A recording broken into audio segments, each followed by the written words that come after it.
Il y a beaucoup qui ont reçu le Saint-Esprit, des enfants de Dieu qui se sont préparés, ils ont reçu le Saint-Esprit. Mais il y a d'autres qui n'ont pas reçu parce qu'ils n'ont pas bien arrangé leur vie. Jésus partait au ciel. Bonsoir mesdames et messieurs, fidèles téléspectateurs de PES TV, bienvenue dans votre magazine Le Monde et les Messages. Le Monde et les Messages qui analyse l'actualité au regard du message du temps de la fin et de la Bible, ce qui se passe à travers le monde et surtout dans le monde religieux. C'est ça notre soubassement, nous sommes des pèlerins comme on le dit et il faut que chacun se prépare. Si la sentinelle ne donne pas un bon son de cloche, qui saura se préparer. Bonsoir encore une fois et nous sommes là sur ce plateau pour un sujet qui va vraiment résoudre beaucoup de problèmes. J'ai dit toujours, nous sommes là pour vous. Les questions, les suggestions, il y a un numéro de téléphone, vous appelez, vous posez la question, vous nous suggérez, nous allons améliorer pour votre édification. Ceux qui ont demandé le numéro pour nous soutenir, eh bien le numéro de compte est en train de passer. Nous avons un compte UBA qui passe et Equity BCD, c'est en franc congolais pour tous ceux qui veulent nous soutenir. Comme vous l'avez dit, Maman Monica, nous voulons soutenir que ce magazine aille de l'avant. Les numéros sont là, vous envoyez votre participation, ça nous fera énormément plaisir. L'épouse est cette dame élue par Christ pour participer à l'enlèvement et aux noces de l'agneau. Elle ne passera pas par la tribulation, ni ne verra la troisième guerre du monde. Quel privilège bénéficie-t-elle alors sur cette terre avant de vivre la gloire lui réservée au ciel? L'épouse est composée seulement des croyants ou du message du temps de la fin ou de toutes les églises. Est-ce que les Juifs feront aussi partie de cette épouse? C'est autour de toutes ces questions que nous allons argumenter ce soir avec notre invité qui n'est plus à présenter pour beaucoup, qui n'est rien d'autre que le frère Binjadi Jean Possien, l'homme versé dans les Écritures, l'homme versé dans les citations. Me dit, mais cet homme-là, qu'est-ce qu'il fait pour avoir toujours la citation qu'il faut à la place qu'il faut? C'est juste une grâce, comme je l'ai toujours dit. On n'est pas là pour se prévaloir, mais nous sommes là juste pour aider l'épouse de Christ à aller de l'avant. Et ce soir, nous allons parler à travers ce sujet, les 12 privilèges de l'épouse de Christ. Donc, on va parler sur les 12 privilèges de l'épouse de Christ. Mais avant d'y arriver, je vais d'abord présenter mon invité et répondre à toutes vos questions du dimanche passé. Bonsoir, Pasteur Binjadi. Bonsoir, Monica. Laisse-moi remercier le Seigneur Jésus pour ses grands privilèges également. Nous allons parler des privilèges de l'épouse. Comme nous le disons toujours à cette émission, que Dieu vous bénisse richement pour les choix que vous avez faits, en fait de choisir le monde et les messages sur cette télévision PES TV. C'est Monica, nous l'avons toujours dit dans cette émission, que les diables enseignent la parole de Dieu, les diables connaissent la parole et les diables croient la parole. Les diables n'ont pas peur quand on parle et cite les Écritures, les diables n'ont pas peur quand on tremble à l'église, les diables n'ont pas peur quand on saute, quand on cite, quand on fait les miracles. Les diables ont peur quand on connaît sa position en Jésus-Christ. Et nous, en tant que les enfants de Dieu, nous devons connaître notre position. Pourquoi c'est Monica? Avant d'arriver à vos réponses, à vos questions, comme vous l'avez toujours voulu, il y a beaucoup de gens qui ont admiré quand nous avons fait l'émission la fois dernière.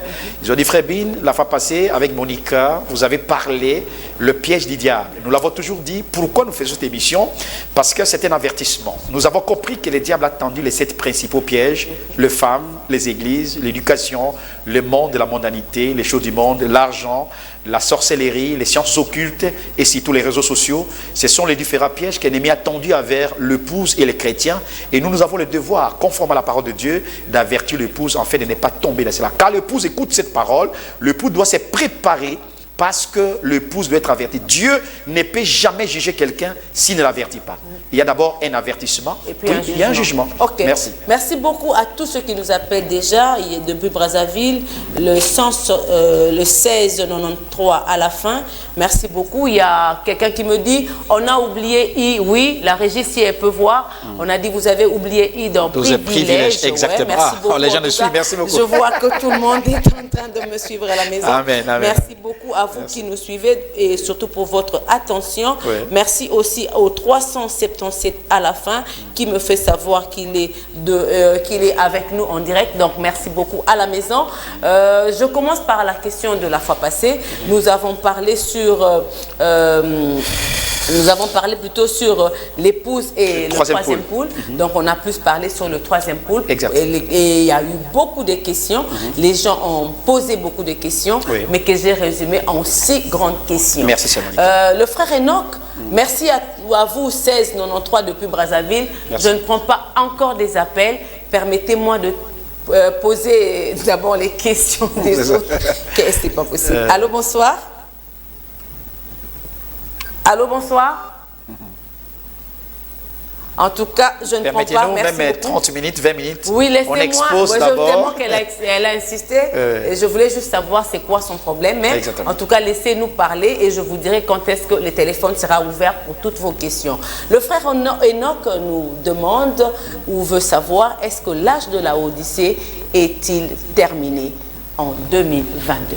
Non, c'est Monica. Pour répondre à cette question, je voudrais dire à nos téléspectateurs que nous, quand nous venons ici à la télévision, Dieu nous a fait grâce de recevoir un prophète. Toutes les questions que vous posez, ce n'est pas vous qui êtes le premier à les poser. Ces questions, on a posé à notre prophète William Branham. De son vivant. De son vivant. Exact. Et nous avons seulement le droit, le devoir de lire et de faire des recherches et de répéter ce qu'il a dit. Okay. C'est pour ce faire, je voudrais vous donner ce livre-là.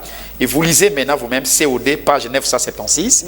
Et écoutez cette question et la réponse. Oui, page 976. Allez-y. Là, c'est, non, là, c'est, allez-y. 976. Que j'ai la page... Oui, page 976. 976. Oui, oui. Page 974, 976. Oui, je suis là. Question 391. Question 391. Lisez la question. Il dit, frère Branham, avez-vous fait des déclarations dernièrement disant que l'âge de l'Église est terminé, celui de la Odyssée? Réponse, c'est paragraphe 74. Frère Branham dit non. Amen. Je n'ai jamais dit qu'il est terminé. Amen, amen. Si c'est le cas, vous avez mal compris. Merci, donne-moi cette Monique. Donc vous avez mal compris. Vous avez mal compris. L'âge de la Odyssée n'est pas terminé. Ça veut dire que l'âge de la Odyssée. En 1964 qu'il a répondu à cette question. Oui, merci beaucoup. Donc l'âge de la Odyssée continue. Pas terminé. Oui, est-ce que Branham avait la plénitude de la divinité selon Luc 17, 30? Non, c'est Monica. Compte tenu des temps, nous avons beaucoup de citations de William Branham dont il a répondu qu'il n'a pas la plénitude de la divinité parce que c'est lui, selon la Bible, qui a la plénitude de la divinité corporellement, qui s'est conjugué même au temps présent, c'est le Seigneur Jésus-Christ. Branham me dit, nous avons l'esprit avec mesure, et il n'y a qu'un seul qui avait l'esprit sans mesure, c'est le Seigneur Jésus-Christ. Et si vous me permettez, je peux même lire une seule citation, où William Branham nous dit que c'est si vous me permettez, c'est bien, c'est mon cas. Branham nous dit que nous avons l'esprit avec mesure, mais Jésus-Christ avait l'esprit sans mesure. Ok? Et la citation est là, je crois bien, la citation est là, c'est une très bonne question. Frère Branham dit que l'épouse, lui, Jésus, voilà, je suis déjà là. Branham me dit ceci, dans COD 799, il dit, je ne suis pas le Messie, lui, il est le Messie. Et Branham dit dans COD 785, il dit, tout ce que Dieu avait, il a déversé en Christ. Tout ce que Christ avait, il a déversé en son Église. Et Branham continue. Jésus, bon là c'est une question.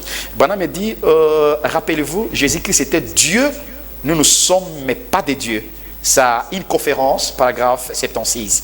Donc, nous avons l'esprit avec mesure, mais l'esprit là, toutes les qualités de l'esprit de Christ est en nous. Mais celui qui est le grand océan, c'est le Seigneur Jésus-Christ. Nous sommes des cuillerés. Donc, Luc 17, selon la mesure. Branham, comme étant celui qui devait révéler, comme un fils de l'homme, qui devait manifester, révéler Christ publiquement à travers le monde, il avait cette part dans l'âge de cet esprit ou de la dispensation de cet esprit. Parce que j'ai répondu à un pasteur qui m'a posé la question, je dis Branham était rempli de cet esprit. S'il avait la plénitude, c'est qu'il est plus que Dieu. Donc Branham n'avait pas la plénitude de la divinité corporellement, c'est Jésus-Christ qui a la plénitude de la divinité. C'est un homme comme vous et moi qui avait le Saint-Esprit avec mesure et qui a reçu la grâce d'avoir le don de révéler le mystère comme étant un prophète. C'est comme Jean-Baptiste, comme Moïse, mais une grande grande particularité, comme étant un prophète du temps de la fin, un prophète cadet. Tout le mystère de la Bible devait être révélé par William Marion Branham, parce que la Bible, c'est le livre des mystères et Jésus-Christ, c'est le mystère de Dieu révélé. Merci. 90 73 28 377. Ayez vos apaisements. Vous allez poser la question après. Est-ce que Jésus est déjà venu? Non. Frère Branham dit dans 7e saut. C'est toujours le frère Enoch. Exactement. 7e saut. Une série de questions. Page 321. Ouais. Branham dit, j'ai dit bien 7e saut, page 321. Si vous voulez qu'on lise. Oui, lisez. Très bien. Parce que nous sommes en train de démontrer. Exactement. Là, je dois lire. Branham dit dans 7e saut. Vous me permettez une seconde de chercher. Oui, je permets. 7e saut. Prêché en 1963. Écoutez ce que Branham dit, page 321, je suis déjà là. 7e saut, 321, je suis déjà là, c'est Monica. Ok. 7e saut, je préfère que vous lisiez. 7e saut, ok. 7e saut, ok. Page 321. Je préfère que vous lisiez, c'est Monica. Il n'y a pas de problème. 321. Écoutez ce que Branham dit, parce qu'une question doit être répondue par le prophète lui-même. Ok. Ok, c'est 321. 321, okay. Ouais. Je veux lire. Bientôt, il n'y aura plus de temps. Des millions perdront la vie. Des millions qui maintenant croient être sauvés seront comptés comme de la chair à canon, comme ceux qui passent dans les églises. Pour l'âge atomique. Exactement. Nous vivons à la dernière heure. Amen. Par la grâce de Dieu Tout-Puissant, pas par son aide envers son peuple, Amen. Afin qu'il puisse attendre avec impatience plutôt l'apparition imminente de Christ. Dans combien de temps, frère Branham? Je ne sais pas. Peut-être dans 20 ans, peut-être dans 50 ans, peut-être dans 100 ans, Amen. Je ne sais pas. Amen. Et peut-être demain matin, peut-être encore ce soir, Amen. Je ne sais pas. Amen. Et si quelqu'un dit qu'il le sait, il se trompe. Vous voyez, ils ne savent pas. Amen. Dieu seul le sait, car l'heure et le jour, personne ne le sait, a répondu Jésus. Et Branham, lorsqu'il est venu, son message, Dieu lui a dit, je t'envoie avec un message pour préparer ma seconde venue. Le message de Branham prépare la seconde venue. Branham, c'est un prophète précurseur de la seconde venue. Et le message, c'est les signes de sa venue. Et les révélations que Branham a données, ce sont les signes scripturaires. Même la descente de Nioué, même tout ce que nous voyons, c'est les signes scripturaires de la venue du Seigneur Jésus-Christ. Mais la seconde venue physique que nous attendons, Jésus n'est pas encore venu, nous attendons sa venue. Vous attendez. Le frère Gaston, depuis là-bas, pose la question, où est la place de Christ? Puisque vous nous montrez seulement Branham. Frère Gaston, c'est-à-dire, on ne vous montre pas. Branham a dit, je ne suis pas venu créer les églises, je suis venu construire les individus au modèle de Christ. Et ce que Branham a prêché, c'est Christ qui est la parole de Dieu. Parce que la Bible dit, au commencement était la parole était avec Dieu, la parole de Dieu. Je donne un exemple, parce qu'un pasteur aussi m'a appelé pour poser la question. Il dit, frère Bin, vous parlez trop de Branham. Je dis, pasteur, nous croyons en Jésus-Christ comme le Seigneur Jésus-Christ, le chemin, la vérité et la vie. Mais Jésus-Christ lui-même a dit, je donne un exemple, c'est Monica. Si, comme j'ai parlé avec un grand pasteur de ces pays, qui m'a posé la même question, j'ai dit, pasteur, dans votre église, s'il y a une femme qui était mariée au Kasaï, au Katanga, cette femme était mariée dans une église au Katanga. Elle a été mariée, elle est divorcée. Elle vient, elle est à Kinshasa, elle croit en Jésus-Christ. Est-ce que cette femme peut être mariée dans votre église? Le pasteur m'a dit, oui, elle peut être mariée. J'ai dit, mais vous péchez contre Christ, c'est parce que Christ c'est la parole. La Bible dit, Paul l'a déclaré, une femme mariée, divorcée, si son mari est encore vivant, ne peut pas se remarier. Même si vous confessez Jésus, même si vous priez Jésus. Donc si autant plus que vous ne croyez pas cette parole, Christ est la parole. Parce que Jésus a dit, ma parole est vie et esprit. Jésus-Christ, c'est la parole qui est venue dans la chair. C'est la parole manifestée. Et le message de Branham, c'est la révélation de toute la parole de Dieu. Donc si vous croyez réellement Jésus, croyez toute la parole de Dieu. Vous voyez ça, c'est exactement ça. Le message de Branham, c'est la parole de Dieu. Et Branham nous a prêché la parole. Tout ce que vous faites en acte et en parole, faites-le au nom du Seigneur Jésus-Christ et au nom de sa parole. Parce que la Bible dit, ma parole est vie et esprit. Et c'est comme si vous élevez plus la parole de Branham. C'est comme si les brochures prennent la prééminence sur la Bible. Nous l'avons toujours dit. Nous disons que Paul a écrit chez les Romains, écrit qu'on sort. Quand nous parlons de Paul, et cela ne veut pas dire qu'on élève Paul. Quand les enfants d'Israël parlaient de Moïse, devant Jésus-Christ, le même le maître, Moïse nous a dit, Jésus n'a jamais condamné les enfants d'Israël pour avoir dit, Moïse nous a dit. Mais il a condamné de la manière qu'ils ne font pas vécu la vie de Moïse. Nous l'avons lu dans Jean chapitre 5, verset 40. Il dit, Moïse, quand il a parlé de moi. Si vous croyez à Moïse, croyez aussi à moi. Jésus n'a pas dit ne croyez pas à Moïse. Parce que la parole de Dieu vient toujours au prophète. Dieu ne fait rien sans avoir révélé ses secrets à ses serviteurs, le prophète. Et quand il révèle au prophète, nous disons que Branham a dit, la parole n'est pas celle de Branham. La parole, c'est Dieu qui parle au travers de Branham. Comme si je bois un verre d'eau, je n'ai pas un verre, je bois l'eau qui est dans le verre. Donc Branham n'est qu'un canal que Dieu nous a parlé. Et le brochure, c'est que la révélation de cette parole, exactement, c'est la vérité. Le frère Philippe, depuis Kananga, pose 3 questions. La première question, c'est de savoir le troisième pôle. Est-ce la puissance ou une phase du ministère? Cette question a été posée par William Branham, mais avant que vous puissiez lire cette question, il faut faire la part des choses. Le troisième pôle, nous l'avons déjà défini, que c'est la phase de son ministère. Mais beaucoup de prédicateurs parmi nous, nous faisons beaucoup d'erreurs quand nous parlons du troisième pôle. Nous l'avons dit que le troisième pôle, c'est la souveraineté de Dieu dans son application. Alors le troisième pôle, c'est également l'ouverture de la parole, parce que quand la troisième phase de William Branham, il y a aussi la dernière commission de William Branham. Donc il faut faire la part des choses. Quand la troisième phase de son ministère, qui est l'infaillibilité de la parole de Dieu, ceci revient aussi à dire que même ici, la troisième phase de son ministère, Dieu lui a donné la dernière commission. Et cette dernière commission, c'est-à-dire, c'est inimitabilité de la parole de Dieu. Quand William Branham arrive à à la dernière commission, ce n'est plus Branham qui parle, là ce n'est plus l'erreur. Ça c'est Dieu qui entre en scène.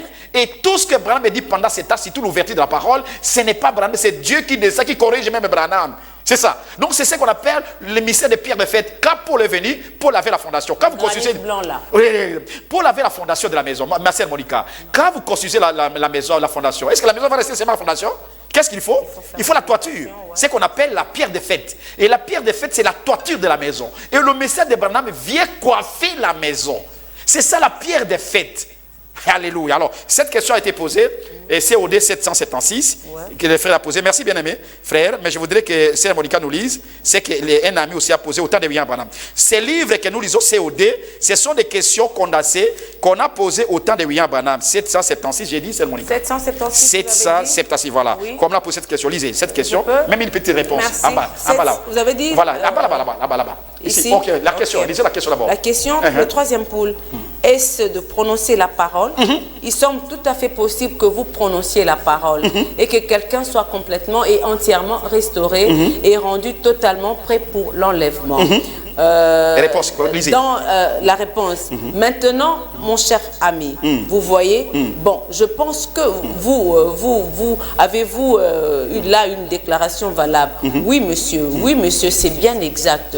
Vous avez dit, frère Branham, autrement dit, voici ce que je ne pense pas que ce soit, je crois que ce n'est pas pour améliorer ce que vous avez dit, mais je pense que je peux le rendre un peu plus clair pour les gens. Vous voyez, vous croyez à cause des paroles parlées et de ces choses qu'il a dites à ce sujet. Continuez. Mais avez-vous remarqué, ces choses ont été données souverainement. Je ne lui ai jamais demandé. Le troisième pôle, c'est la souveraineté. Quand Moïse est allé dans le désert, quand il est venu, ce n'est pas les efforts, c'est la souveraineté de Dieu. Le troisième pôle, si vous lisez là, j'ai analysé presque 7 éléments dont on parle ici du troisième pôle. Si vous me permettez rapidement, Sœur Monica. Parce qu'on va juste répondre, on va entrer dans le sujet d'aujourd'hui. Ok, alors maintenant, laissons, on va venir à autre chose. Quand Branham parle ici du troisième pôle, il faut d'abord croire c'est la parole parlée de Dieu. Deuxième chose, c'est la souveraineté. Troisième, ce n'est pas présumer. Quatrième chose, c'est avoir l'autorité, mais il faut attendre. Le troisième pôle, temps de Dieu. Était dans le temps de Dieu. Et cinquième chose, l'épouse, avant la venue, toute l'épouse doit faire de grands miracles. Et j'ai compris. Faire de grands miracles. Amen. Et puis il pose encore une autre question. Chaque croyant peut-il le manifester? Très bien. Branham a répondu oui dans la même question. COD. Branham a dit tout chrétien qui est rempli de cet esprit, sous la direction de cet esprit, peut le faire aussi, peut le manifester. Et ce n'est pas le domaine du prophète seul? Non, pas seulement le domaine du prophète. Le prophète l'a fait parce qu'il a la gerbe agitée, parce que c'est lui qui devait manifester, parce que c'est un fruit mûr, c'est un grec qui a atteint la maturité. Quand la gerbe est agitée, la masse est agitée, nous dit la Bible. Branham était une gerbe agitée, et quand il a fait cela, c'est pour nous faire voir, nous, parce que la Bible dit, quand la gerbe est agitée, la masse aussi est agitée, nous aussi, l'épouse, devons le faire. Exactement ça. Monsieur Bolivar, depuis Suède, il demande pourquoi Paul dit que je vous ai fiancé à Christ. Et Branham appelle appelle ceux qui croient à ce message épouse. Oui. Y a-t-il un mariage entre Christ et l'épouse maintenant? Exactement. Le vrai mariage qui s'est fait entre Christ et l'épouse, Branham a prêché un sermon intitulé l'union invisible de l'épouse céleste et l'épouse terrestre. Le mariage entre Jésus-Christ s'est fait aujourd'hui. Le mariage s'est fait. Quand un fils de Dieu a le Saint-Esprit, c'est l'invisibilité. C'est-à-dire Christ qui vit dans son épouse. Donc le mariage s'est fait maintenant aujourd'hui. Au ciel, on sera seulement pour la fête. C'est comme aujourd'hui ceux qui se sont mariés aujourd'hui.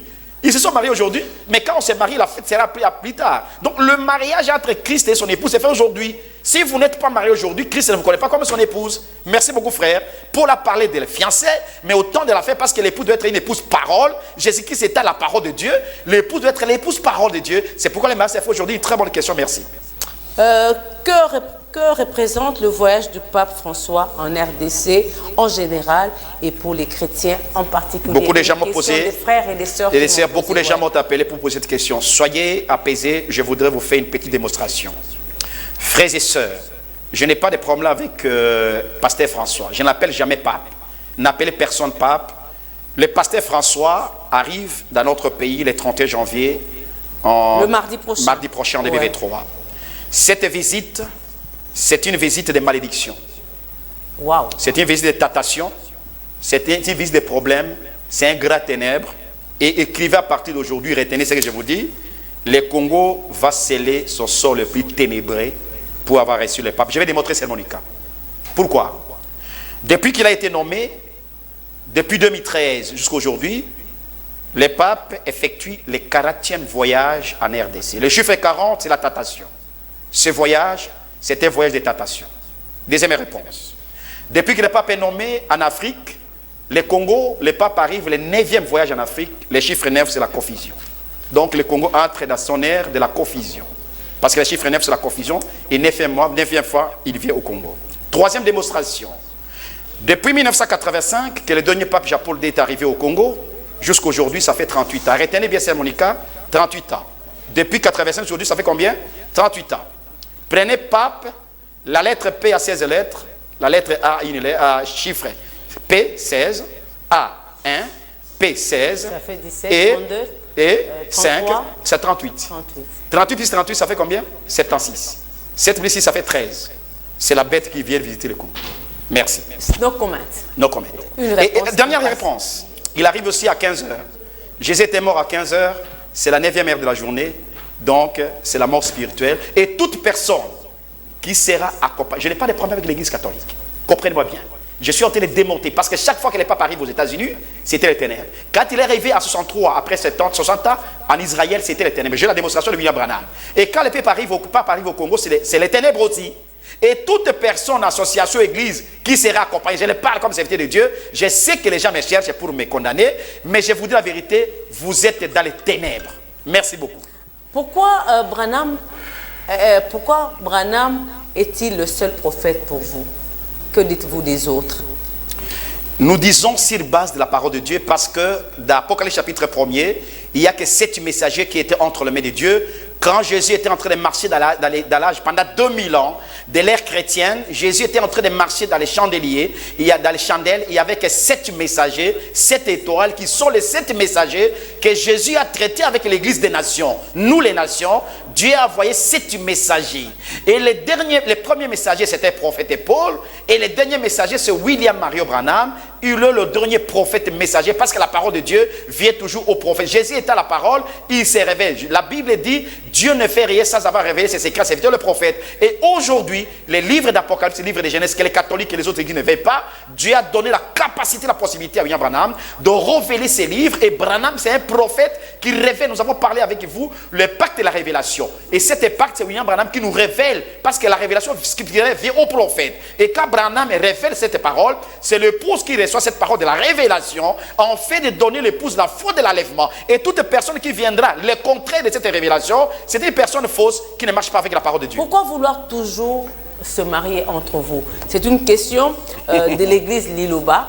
Je pasteur Condé, c'est un vieux que j'aime aussi. En tout cas, que moi aussi je salue en particulier. C'est un vieux que j'aime, oui. C'est le Koumou Kivet qui a posé ces questions. Mon oncle Koumou. Oui, il dit, pourquoi vouloir toujours vous marier entre vous? La Bible dit, mariez-vous toujours dans le Seigneur. Israël, je viendrai avec des citations plus claires. Dieu a dit dans les livres de Esdras, vous, peuple d'Israël, Dieu condamnera l'Israël d'avoir engagé des femmes étrangères. Un vrai chrétien ne peut pas se marier avec un païen. Jamais selon la parole de Dieu. Les chrétiens dans la foi doivent se marier entre eux. Dans la foi. Dans la foi. Et Dieu. Mais notre foi, c'est en Jésus, non? En Jésus, mais il n'y a qu'une seule foi, un seul Seigneur. Ouais. Notre foi, nous croyons qu'il y a un seul Dieu, c'est le Seigneur oui, Jésus-Christ. Et Dieu nous a envoyé un prophète à cette heure de la fin. Ouais. Comment moi je suis chrétien, croyant que le message est notre prophète, et l'autre ne croit pas par exemple comme prophète. Notre foyer, c'est un foyer brisé. Parce que chacun vit avec sa foi. L'autre femme porte des pantalons, moi les pantalons je ne porte pas. Mais c'est encore plus grave, même vous dans le message, vous n'acceptez pas que les gens de telle église se marient entre. Donc c'est comme si vous avez aussi créé ces mêmes barrières-là. Non, il n'y a pas de barrières. Dans les messages. S'il y a des pasteurs qui créent des barrières, ouais. c'est vraiment ce qu'on en a. Parce que Branham ne nous a pas prêché, ne nous a pas parlé des barrières. Nous n'avons pas une église de mettre le mur. Nous avons un pont. Il faut laisser les ponts pour que les gens viennent. On n'a pas de barrières, c'est vous dire la vérité. Ce sont certains pasteurs par des rigueurs légalistes qui sont en train de faire ça. Mais si quelqu'un croit le message et qu'il a le Saint-Esprit, parce qu'on ne peut pas se marier si on n'a pas le Saint-Esprit. Même nous qui nous marions dans les églises. Je peux me chercher une sœur. Si la sœur n'a pas le Saint-Esprit, selon Branham, c'est faux mariage. C'est un païen. Un païen. Merci beaucoup. Merci. Pourquoi y a-t-il divergence entre vous? N'êtes-vous pas structuré derrière le prophète Branham? C'est que vous jetez l'opprobre même au nom du Branham parce qu'il a dit il y a plusieurs tendances. Ceux qui croient X doctrine et ceux qui croient à la polygamie, dont il m'a épinglé beaucoup de points et il dit c'est que vous, au sein du message du temps de l'affaire, vous n'êtes pas structuré. J'ai toujours dit dans cette télévision, c'est Monica, c'est qui a rencontré beaucoup la félicitation, l'appréciation des bouts des serviteurs de Dieu. Notre devise dans votre chaîne, dans votre émission, nous avons trois sortes de doctrines. Doctrine d'homme, des démons et la sainte doctrine. Quand une vraie doctrine est arrivée, les hommes viennent avec leurs pensées et introduisent la doctrine d'homme et la doctrine des démons. Et si la doctrine des démons entre, c'est pour combattre la sainte doctrine. Même au temps de Paul, quand votre ami Hyménée et Forgeron sont venus, quand Paul a dit, Jésus-Christ était ressuscité, Hyménée et Forgeron ont commencé à perturber cet enseignement. Ils ont dit non, il n'y aura plus la résurrection. Il faut faire attention à M. Branham. Avec l'expression, il ne vient plus, il va venir, tout ça. Les paix, les noms, c'est ce qui a embrouillé le message de William Branham. Quand Hyménée et Forgeron ont apposé cette doctrine-là, on a embrouillé les gens. Il n'y aura plus de résurrection et Paul a livré ces gens. Heureusement que cela a fait autant de William Branham, autant de Paul. Mais autant de William Branham, il y a ceux qui l'ont adoré. Il a écrasé cette doctrine, mais ce n'était pas mort. Ça continue de fausses doctrines, mais malheureusement, ou heureusement, ceux qui sont les enfants de Dieu chercheront d'abord le Saint-Esprit, parce que Branham a dit la bonne compréhension des Écritures est une preuve du Saint-Esprit. Pasteur Bin, oui. Permettez-moi de vous Frère Bin Jadi. Le Koumou Kivet veut vous avoir sur le plateau le dimanche. Je suis disposé. Vous êtes disposé? Je suis disposé. Je suis disposé. Face à face avec Quand on parle de la parole de Dieu, pose des questions et que vous répondez. C'est mon oncle d'ailleurs. Il est à Liloba. Je suis disposé qu'il vienne. Donc, Koumou Kivet, le plateau dimanche, vous est offert, exactement, ou ouvert, et vous serez le bienvenu. Merci beaucoup. Pour un face-à-face avec le frère Bin Jadi devant moi. Merci beaucoup. Nous saluons le couple Papa Eloum depuis Londres qui fête ses 50 ans de mariage. Merci. Et 84 Papa Eloum, merci, je salue que aussi. Dieu le bénisse richement. Merci. Je profite aussi pour ouvrir une brèche de page d'anniversaire à un grand homme de Dieu. Exact. Donc vous allez commencer à les découvrir au fur et à mesure. Aujourd'hui, nous avons choisi un qui a fêté son anniversaire le 24. Je vous laisse le découvrir à travers cet élément. Et nous revenons pour notre sujet de ce soir, Amen. Les 12 privilèges de l'épouse de Christ. Que Dieu bénisse.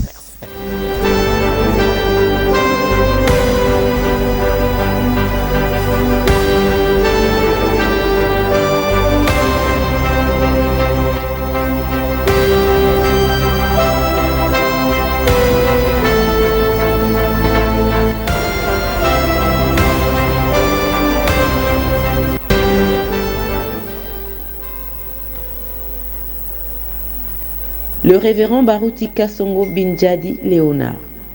Né le 24 janvier 1947 à Léopoldville, aujourd'hui Kinshasa, Baruti Kasongo, fils de Baruti Benoît et de Mwali Ongala, est troisième d'une famille de 4 garçons, dont 2 sont déjà dans l'au-delà.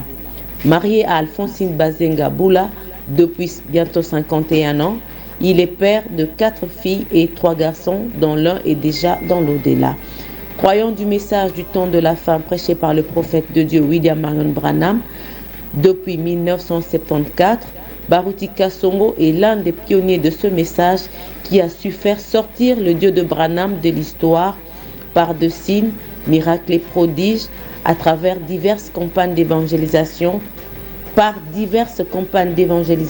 travers le monde. Élu pasteur de l'Assemblée chrétienne de Rigini, aujourd'hui Baruti Tabernacle, le 29 mai 1993, le révérend Baruti Kasongo Binjadi Leonard compte plusieurs réalisations à son actif et reste une icône, une référence dans le monde du message comme dans celui du reste des églises. En ces jours où vous célébrez votre 76e anniversaire d'âge, l'équipe du magazine Le Monde et les Messages vous souhaite un joyeux anniversaire.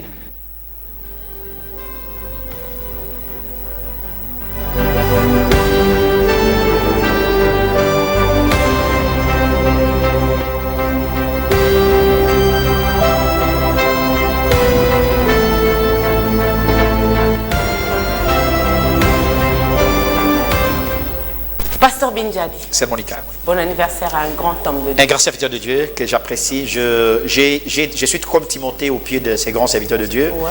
Si je suis ce que je suis aujourd'hui, c'est grâce au Seigneur Jésus-Christ à travers le précieux message, par l'apostolat de ces grands hommes de Dieu, que je lui remercie au Seigneur Jésus. Il m'a appris l'ABC de la Bible et du message. Si vous voyez Binjadi aujourd'hui, c'est grâce à ces grands hommes de Dieu que je bénéficie. Est-ce qu'on ne peut pas me laisser couler cet élément en fond sonore seulement? Comme ça, on parle un peu de lui en 2-3 minutes. Ouais. Exactement. Oui. J'ai dit merci, Pasteur Baruti, c'est un grand serviteur de Dieu qui a fait preuve de son apostolat, de son ministère. Dieu nous a tellement bénis de nous avoir donné un grand serviteur de Dieu comme Pasteur Baruti. Et je lui remercie au Seigneur pour avoir 76 ans, 76 ans aujourd'hui d'âge, et que Dieu le bénisse et le protège. Il est vraiment un don de Dieu pour le Congo et pour le monde. Je dis merci au Seigneur Jésus. Si je suis devenu aujourd'hui serviteur de Dieu, vit à travers le monde, apprécié à travers le monde, à travers 5 continents, c'est grâce à l'apostolat de cet homme. Je suis à ses pieds et je suis vraiment collé à son mystère. Si ce que je suis devenu aujourd'hui, c'est par ses conseils, par ses enseignements et surtout par ses conseils. Il m'aime beaucoup et il me croit aussi. Franchement, c'est mon père spirituel. C'est votre père spirituel. Exactement. Tant que ça marche, quand ça ne marchera pas, vous serez Elohim sans père. Je ne serai jamais ni ingrat. généalogie. Je vous dis la vérité, je ne peux pas m'enorgueillir comme pour le dire, avec le ministère que Dieu m'a donné.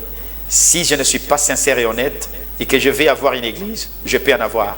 Mais Dieu ne m'a pas appelé d'avoir une église. Dieu m'a dit de soutenir, de parler du message à travers la télévision. C'est ça mon travail. Moi, je ne veux pas travailler d'avoir une église. Pour ceux qui font ça, c'est ceux qui cherchent l'argent. Moi, je ne cherchais pas l'argent. Dieu aussi m'a béni d'une manière ou d'une autre. Donc, mon problème est que parler du message, parler de la Bible, et non pas créer des problèmes avec les serviteurs de Dieu. Vous voyez ça? C'est mon père spirituel. Je l'aime bien. Et s'il y a problème, je le vois. On parle avec lui et qu'on sort. Mais je n'ai aucun problème avec lui. Je ne serai jamais Elohim. Aussi vrai qu'il est, il reste de la parole de Dieu, je les soutiens et les soutiendrai toujours. C'est exactement ça, c'est mon idée. Merci beaucoup et joyeux anniversaire au révérend Baruti Kasongo Binjadi Leonard, dit l'homme de la relève, l'homme qui assure la continuité aujourd'hui. Cet homme qui fait preuve, il a démontré les dieux de Branham. Ce n'est plus qu'il a créé seulement les écureuils. Aujourd'hui, on peut voir aussi une main coupée, il prononce juste la parole et le doigt est recréé. Les miracles, les signes, les prodiges, on n'en parlait pas. On n'en parle pas. Et les mystères du salut, les 7 esprits. Et tous ceux qui croient à ce serviteur, en tout cas, ont quand même un témoignage à son actif. Moi-même, votre frère, j'étais séropositif. À travers ce grand ministère, quand je suis venu dans le message, Dieu m'a guéri à travers ce grand ministère. Et je remercie Dieu, non pas parce que j'étais guéri, mais Dieu m'a baptisé du Saint-Esprit dans mon âme. Moi qui avais presque 32 fiancés, et Dieu m'a changé complètement. Une transformation. 32. J'aime le Seigneur plus que toute autre chose. L'équipe a coupé. En tout cas, 32 coupé Jésus ramasse des mauvaises personnes. En tout cas, la grâce est moi. Sans la grâce de Dieu, avec ce que vous avez comme capacité de parler. Dans la tombe. C'est dangereux. Dangereux, c'est Monica. Merci. Dans la tombe. Merci. En tout cas, on doit dire Seigneur. Merci au ministère du révérend. Et merci au Seigneur Jésus-Christ. Et merci de ramasser un homme comme moi, Maman Monica. Dieu ne m'a pas ramassé dans la foule. Moi, c'est dans le WC. Dans les bourbiers.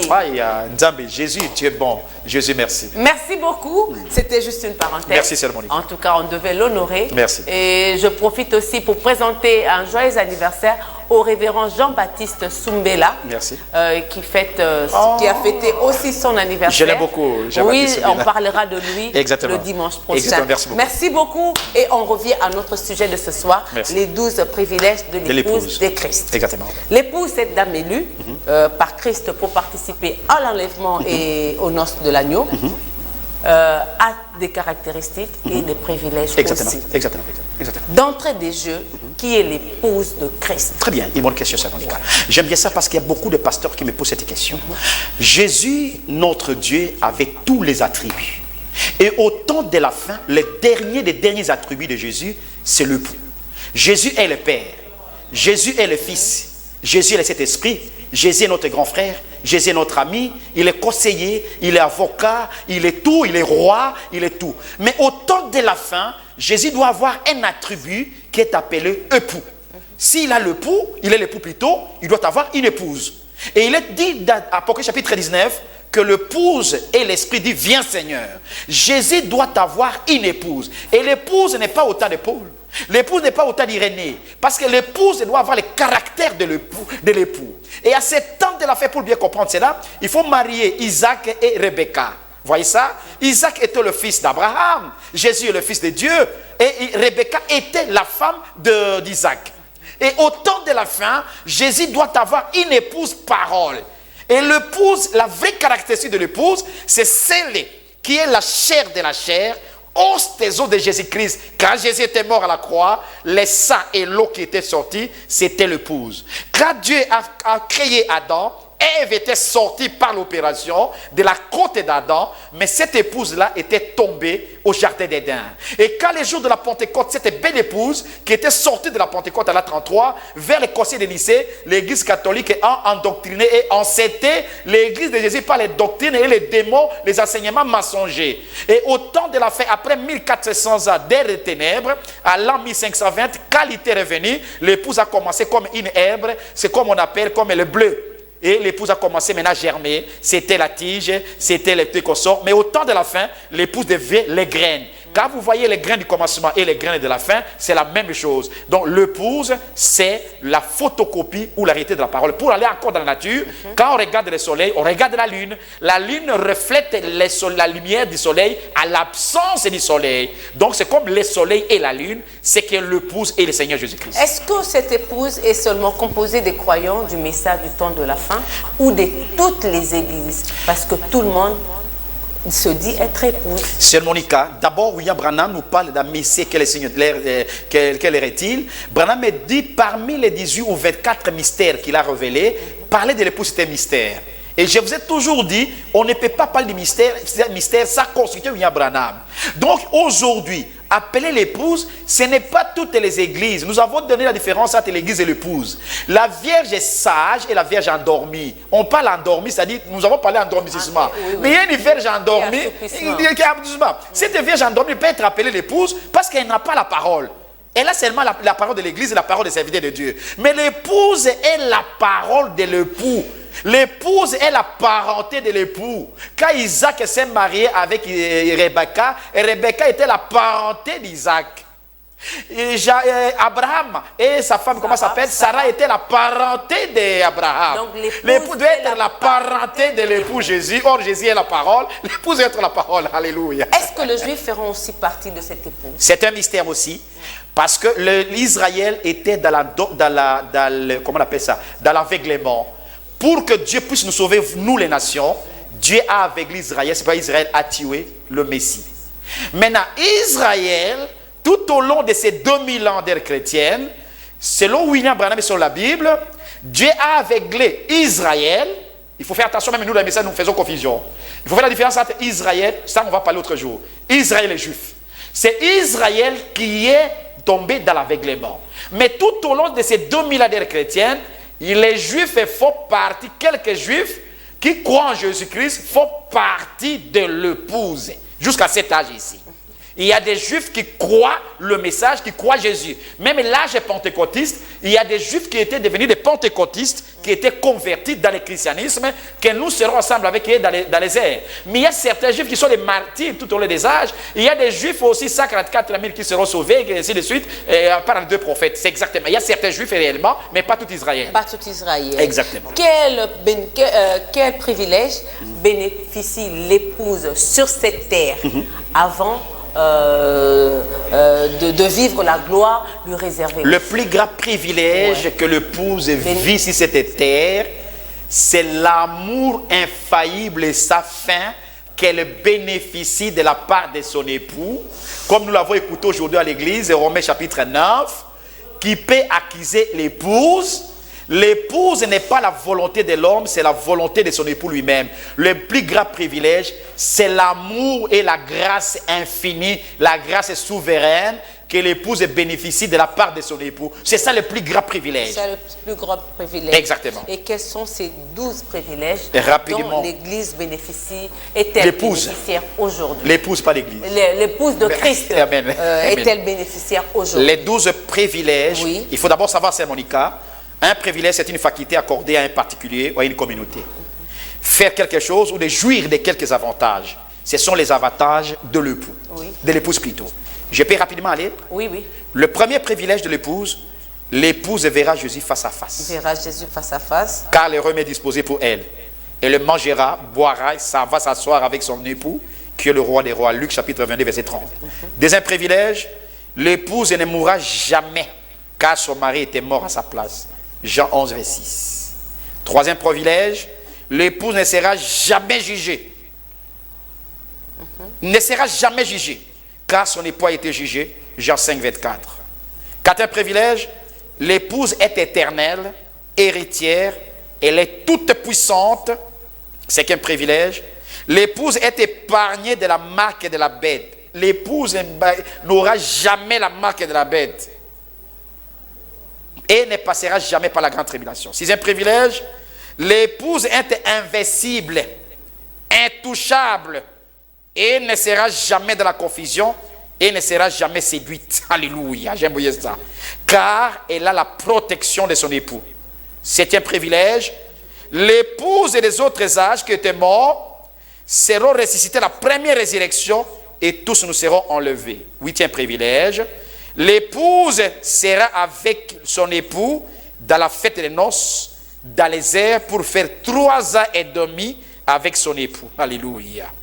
L'épouse sera dans le millénium, dans un corps glorifié, et l'épouse sera la reine, pas ce que l'Église catholique appelle Marie la reine. 10e privilège, l'épouse jugera l'Église, l'épouse jugera les anges, l'épouse jugera même les pécheurs. Alléluia. Il faut faire partie de l'épouse. Le nom de l'épouse ne sera jamais effacé dans le livre de vie de l'agneau. 11e privilège. Ouais. Et 12e privilège, l'épouse entrera en triomphe dans la ville sainte, la nouvelle Jérusalem, et c'est elle qui va couronner son époux, le roi éternel. Voici les 12 privilèges, les avantages qui doivent bénéficier toute l'épouse. Et ainsi, mon frère et ma soeur, si tu ne fais pas partie de l'épouse, cherche à faire la partie de l'épouse. Pour y faire partie, une question va venir. Je vais lire parce qu'on me dit les minutes. Nous courons derrière les minutes. Je dirai quelques questions. Merci. Le téléphone aussi est ouvert pour ceux qui sont à la maison, qui veulent poser leurs questions. Merci beaucoup. En tout cas, ne vous gênez pas. J'ai vu 13 appels manqués, 16 d'ailleurs. Merci. Donc, appelez. Je vais lire. Bonsoir madame, je vous suis depuis GB. C'est le frère Peter Kika Loulou. Pourquoi d'autres églises ont des totems, d'autres ne mangent pas de viande, d'autres le vin, mais la Bible dit le vin rend la vie joyeuse. Aussi la Bible dit encore que mangez tout ce qui se vend au marché. Alors toute église qui ne mange pas d'autres choses, ils sont dans le faux ou bien ils sont dans la confusion. Une très bonne question. Ouais, vous allez répondre. Pourquoi dans la Bible, nom de William Branham, le nom de William Branham n'avait pas été révélé, mais aujourd'hui vous nous parlez que c'est William Branham. Est-ce que William Branham est plus grand que les apôtres, que l'apôtre Paul? Pourquoi il y a des églises de Paul, des gens de Pierre, de Moïse seulement que l'église William Branham? Donc il n'y a pas les églises de Paul, mais seulement l'église de William Branham. Dis-nous quel sont le commencement et le message du temps de la fin. Quel est le commencement et le message du temps de la fin que vous nous parlez chaque fois? Pourquoi tout ce qui est révélé par William Branham n'était pas écrit dans la Bible? Très bien. Je peux répondre? J'ai lu une série de questions. Mais alors, la première question, c'est le manger. Bien-aimés frères, la Bible est claire. Mangez tout ce qui se vend dans le marché. C'est la propre parole de Paul, parce que Paul était un juif, il y avait une restriction en Israël, il y a certains aliments qu'on ne veut pas manger. Mais quand Paul est venu pour nous enseigner la grâce, il a dit mangez de ce qui se vend au marché. Mais il a dit si votre ami trouve cela un scandale, il ne faut pas scandaliser votre ami qui ne mange pas cela, c'est une réalité. Mais c'est que vrai, bien-aimés frères, vous avez parlé de vin. Oui, la Bible dit également que ne vous enivrez pas de vin. Nous, comme les Récabites, les Récabites qui ont écouté leur papa, dans Jérémie chapitre 37, 38, leur papa leur avait dit, ne faut pas boire, ne faut pas manger, qu'on sort. Mais nous, parce que nous avons reçu un prophète qui nous a dit, ne bois pas, ne fais pas la prostitution. Comme Paul a dit, soyez mes imitateurs, comme je suis imitateur de Christ. Croyez qu'Abraham est prophète. Nous, on ne prend pas de vin, parce que la Bible dit, ne vous enivrez pas de vin, sinon c'est de la débauche. Vous voyez ça? Quand quelqu'un qui prend le vin, l'alcool, à la fin de quand il s'enivre, c'est la débauche. Exactement, c'est ça. Deuxième question. Et les églises de Branham. Non, il n'y a pas les églises de Branham. Nous n'avons pas les églises. Branham n'est pas venu créer les églises. Il n'y a pas l'église de Branham. C'est l'église du Seigneur Jésus-Christ.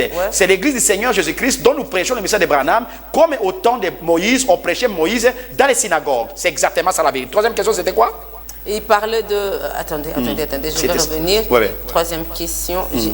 Oui, je crois que c'est la troisième question, c'est lié par rapport au message de Branham. Le début du message de Branham. Oui, le message de Branham, la révélation ne s'écrit pas.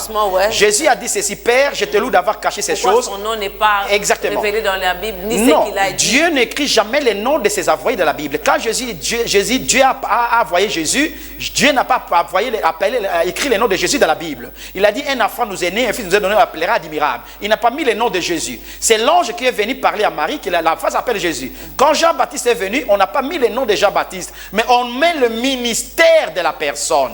Et quand la personne se conforme à ce ministère, on identifie la personne. C'est exactement ça, bien-aimé. On ne met pas le nom de la personne, mais la personne doit identifier son ministère de la Bible. Comme Jésus, quand il est venu, il a dit, qui est allé vous voir? C'est lui qui crie, on a dit, l'Élie est déjà venu. L'Élie dont il parlait là, dans Luc chapitre 1, c'était Jean-Baptiste. Mais on n'a pas mis le nom de Jean-Baptiste. Et pourtant, on a mis le ministère d'Élie. Voyez ça? Donc on n'aimait pas les noms des serviteurs de Dieu, mais les serviteurs s'identifient par rapport à son ministère. La révélation, Dieu n'aimait pas les mystères, les révélations de la Bible.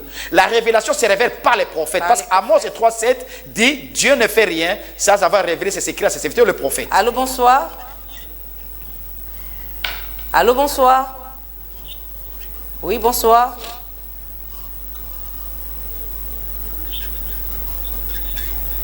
Oui, c'est...